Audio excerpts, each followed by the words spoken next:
Hello viewers, in this tutorial I will show you how to update Drupal 7 extensions. First log into Drupal admin, and this is the login URL for your Drupal admin, and follow my instruction carefully, and that will make your tasks done.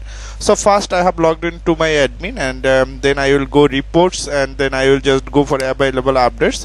There is no available updates beside it asks for Drupal core update, and you see here is all up to date. And how can I up to date it? Is just up to date update it find out anything, and just click on it, download, and just update the database. This is very simple, you have to do, and you can do it easily. And I have to tell you one thing, before do it, don't forget to take your database and file backup. Thank you for watching. Take care. Bye bye.